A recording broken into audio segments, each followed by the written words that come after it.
O Frente a Frente está de volta agora para falar sobre uma doença que age silenciosamente no organismo das pessoas e que afeta cerca de 20% da população brasileira, a hipertensão. A ausência de sintomas, na maioria dos casos, dificulta não só o tratamento, mas também um levantamento preciso da evolução da doença no país. A hipertensão é uma das principais causas de aposentadoria precoce de trabalhadores. Entre suas consequências estão a ocorrência de infartos, derrames e problemas renais.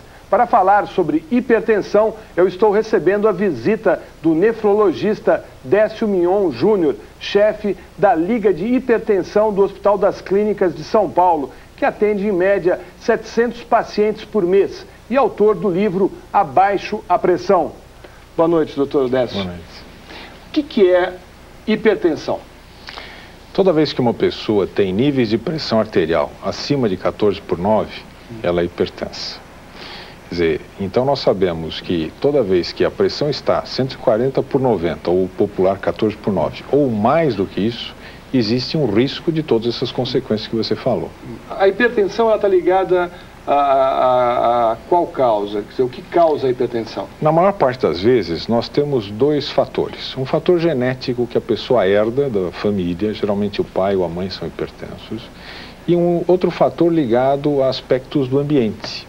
Então aí entra se a pessoa está acima do peso, se ela é obesa ou se não é obesa, se a pessoa faz exercício é sedentário, se ingere uma quantidade excessiva de bebida alcoólica ou não, se come muito sal ou se tem muito estresse. Esses todos são fatores que estão ligados ao ambiente, mas influenciam muito a carga genética. Quer dizer, a pessoa que tem já uma propensão genética e, por exemplo, não faz exercício, é obesa, ingere muito bebida alcoólica, etc., tem mais chance de ter a doença. A hipertensão atinge também crianças? Também. Crianças em qualquer idade. É? Hipertensão é muito democrática, né? O número maior seria entre os adultos, não entre crianças. Entre os adultos. Homens e mulheres? Homens e mulheres. Acima dos 50 anos, cerca de 50% da população tem pressão alta. Quer dizer, o 20% que a gente fala da população adulta, se a gente analisar nas várias faixas etárias, acima de 50 anos, 50% tem pressão alta. Agora, o grande problema, doutor, é que a maioria das pessoas não sabe que tem problema de hipertensão. Esse é um problema seríssimo. Isso é muito sério. Na realidade, acho que a maior mensagem para a população é exatamente essa. Essa é uma doença silenciosa, assintomática. Na maior parte das vezes a pessoa não sente nada. Pode ter pressão alta 5, 10, 15 anos. Quando ela começa a sentir, já sente os sintomas dos órgãos que estão acometidos. Então, ela pode ter um problema no coração e começa a ter dor no peito, ou problema no rim, começa a ter inchaço e assim por diante. Então, isso é fundamental. Quer dizer, o brasileiro ainda não sabe que precisa medir pressão, pelo menos uma vez por ano. Mas aonde que ele vai medir pressão? Ele pode acreditar nessas pessoas que estão de branco nas ruas aí, medindo pressão, vai no farmacêutico, vai no médico? Aí é uma situação interessante. Eu acho que a medida da pressão na porta do metrô, no supermercado, etc., ela não serve para o diagnóstico da pressão alta, mas ela chama atenção para o problema. Então, acho que ela tem uma função importante. A pessoa que mede a pressão numa situação dessa e está elevada, ela vai precisar checar se efetivamente ela tem pressão alta. Porque aquela não é uma condição adequada de medir pressão. Para medir pressão, você precisa estar tranquilo, em repouso, tem todo um cuidado para medir pressão. Então, eu acho que essas medidas servem para chamar a atenção. A medida da farmácia, por exemplo, se o farmacêutico for treinado adequadamente, ele pode prestar um bom serviço medindo a pressão. De qualquer maneira, o diagnóstico de pressão alta tem que ser feito pelo médico. Agora, o acompanhamento da pressão, tudo isso pode ser feito pela própria pessoa ou por um familiar. Agora, existem vários aparelhos, até as pessoas que têm problema de hipertensão costumam ter em casa esses aparelhos. Até esses aparelhos chineses que você coloca o dedo, mede a pressão, tem um outro que mede no pulso, tem um outro que é automático, que você põe no braço e tal. Esses aparelhos funcionam? Eu acho que eles são muito bons para o acompanhamento. Eu sempre recomendo que os meus pacientes tenham aparelho de pressão em casa. Eu acho que ajuda muito o paciente conhecer a pressão, aumenta o que a gente chama adesão ao tratamento. Quer dizer, o paciente segue mais o tratamento, ele conhece as variações da pressão. É lógico que o sujeito não precisa ficar biruta de medir a pressão 10 vezes por dia, tá certo? Eu sempre digo que é importante, quando você está ajustando a medicação, que o paciente meça a cada 2 dias e ele telefona para mim depois de uma semana e você ajusta a medicação. Quando a medicação está estabilizada, eu recomendo que meça uma vez por mês, porque daí a pessoa tem uma ideia se a pressão variou ou não e você pode ajustar a medicação. E eu sugiro que isso seja sempre no dia do pagamento, né? Porque daí a pessoa está satisfeita antes de pagar as contas, né? Às vezes fica mais nervosa, ainda que vê que não tem dinheiro para pagar. Agora, se a pessoa descansar, se a pessoa for para casa, tiver com pressão alta, descansar, pressão baixa, como é que é isso? Sem dúvida. A medida da pressão que tem valor é aquela medida em repouso. Então você estava falando a respeito dos aparelhos. Se a pessoa tem um aparelho em casa, ela precisa sentar tranquilamente, colocar o aparelho. Eu acho que esses aparelhos de dedo e os de pulsos, a gente tem menos padrão, menos ideia de como avaliar. Os de medir no braço são ótimos. Precisa tomar cuidado com a marca. Muitas marcas não são validadas. Tem algumas que são validadas e funcionam muito bem.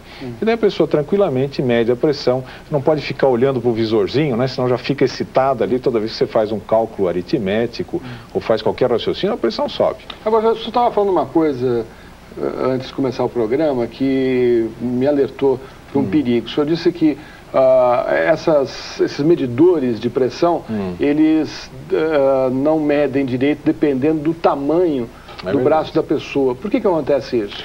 A circunferência do braço é muito importante.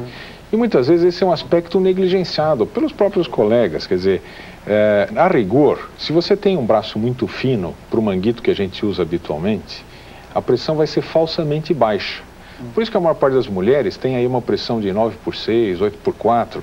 Na realidade, o braço é muito fino para o tamanho da abraçadeira que a gente usa, do manguito.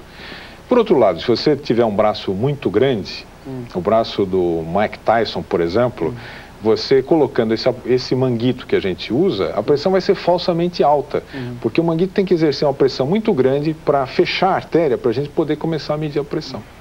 Quando você mede a pressão, você aperta o braço, você fecha a artéria, e daí quando você vai soltando a pressão, você ausculta os sons. Quando você ausculta o primeiro som, é a pressão máxima. Quando você deixa de auscultar os sons, é a pressão mínima.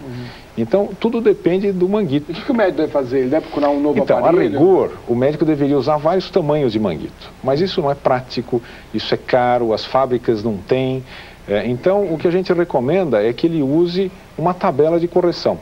Nós desenvolvemos uma fita que você pode colocar diretamente no manguito e quando você coloca o manguito no braço do paciente, essa fita já mostra os valores que você precisa para corrigir a medida da pressão, de acordo com a circunferência do braço. Tá certo. Logo após o intervalo, eu vou querer saber do Dr. Décio Mignon Júnior por que o índice de hipertensos é maior no grupo de pessoas com mais de 50 anos. Eu volto em seguida.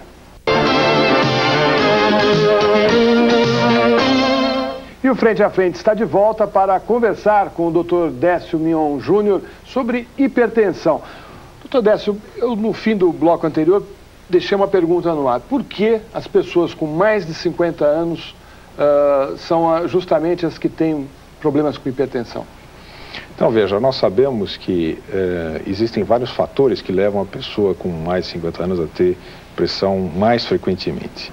Mas o mais importante é que nessa faixa etária você tem mais aterosclerose. Então, hipertensão e aterosclerose juntas acabam levando a mais hipertensão.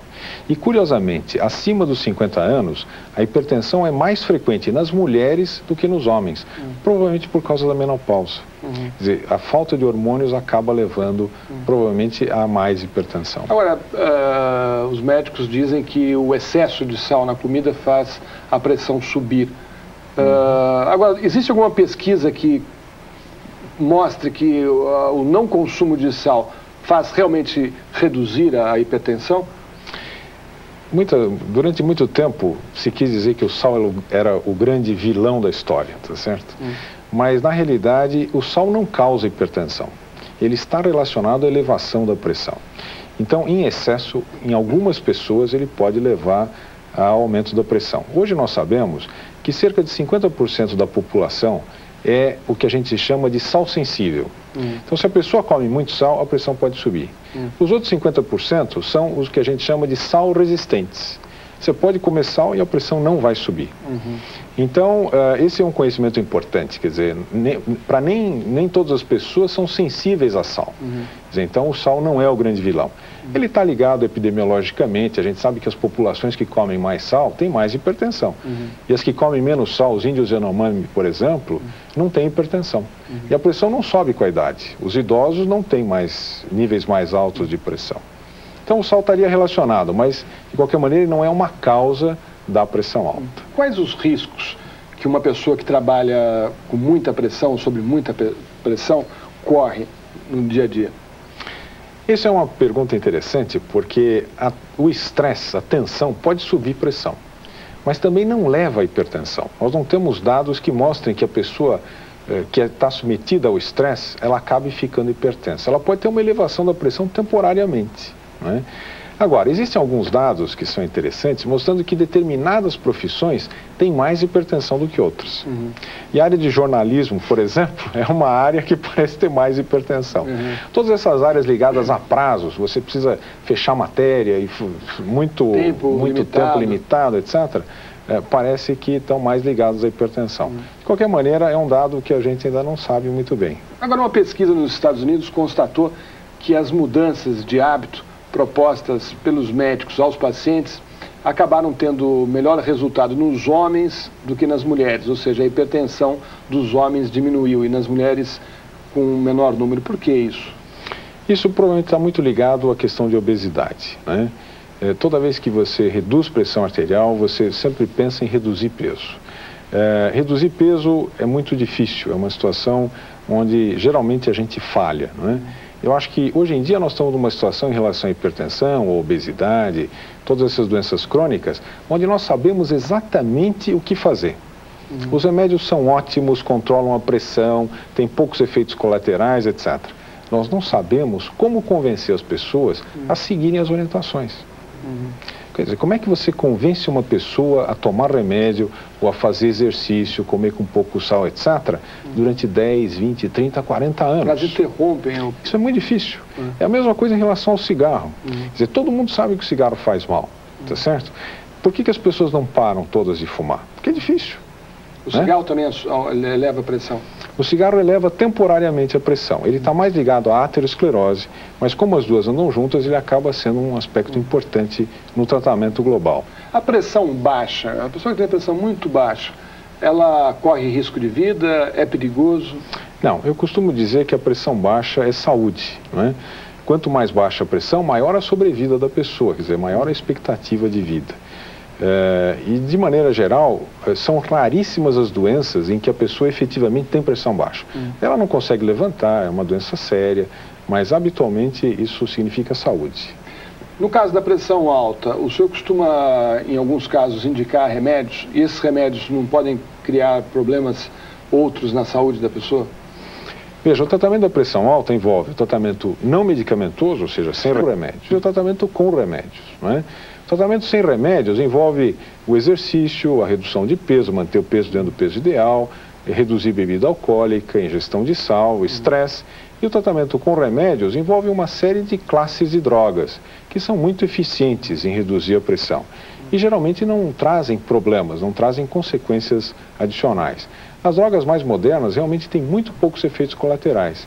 Inclusive a própria impotência, que era um aspecto extremamente importante no tratamento dos hipertensos do sexo masculino, os homens geralmente abandonavam o tratamento. Hoje em dia isso é passado, quer dizer, as drogas modernas não interferem com a potência, a pessoa pode tratar a pressão sem problema nenhum. Além do coração, a hipertensão prejudica quais órgãos do organismo? É importante entender que a pressão alta, ela não acomete especificamente um órgão, ela acomete todos os vasos. Quer dizer, o que acontece? Os vasos ficam endurecidos, estreitados, e isso acontece no organismo como um todo. Os órgãos onde isso se manifesta de uma maneira mais importante são o cérebro, o coração e os rins. Então daí sim as consequências graves da pressão não tratada, né? Que são o derrame, o infarto e a paralisação dos rins. Você acha que as pessoas devem desconfiar dos médicos que não costumam medir a pressão na primeira consulta? Eu sou um pouco suspeito para falar, porque eu sou um defensor da medida de pressão e da calibração dos aparelhos, assim por diante. Nós temos alguns dados mostrando que, de maneira geral, no Brasil, só se mede a pressão em 30% das consultas. Eu considero isso um absurdo, porque, na realidade, nós só vamos conseguir diagnosticar e tratar hipertensão em todos os brasileiros quando todos os médicos se engajarem nessa luta. Quer dizer, independente da especialidade, todos os colegas precisam medir pressão. E não só os médicos, mas os dentistas e todas as profissões que se engajarem nessa luta contra a hipertensão. Quais os conselhos que o senhor daria a uma pessoa que tem problema de pressão alta? Eu acho que é fundamental que a pessoa siga o tratamento proposto pelo médico. Nós sabemos que o grande problema da pressão alta é o abandono do tratamento. Quer dizer, esse aspecto eu comentei. Quer dizer, a pessoa, depois de um certo tempo, acaba deixando de fazer exercício, de tomar os remédios e acaba tendo os riscos da doença não tratada. Quer dizer, eu acho que o fundamental é que a pessoa siga o tratamento sem remédio, o tratamento com remédios por toda a vida. O senhor chegou até a publicar um livro para leigos. Exatamente. Sobre hipertensão, esse livro aqui? Esse é um livro que trata a hipertensão de uma maneira bem humorada, né? Com aspectos bastante simples, e ensina como as pessoas podem ajudar no tratamento da hipertensão na parte do tratamento não medicamentoso. As pessoas encontram esse livro nas livrarias? Abaixo a pressão. O Loyola participou Não, esse foi o Lourenço de Aféria. Lourenço de Aféria, que foi o meu parceiro de texto. Tá certo. Muito obrigado, doutor Décio, pelas explicações que o senhor deu sobre essa doença que hoje afeta tantos brasileiros. Eu que agradeço. Obrigado.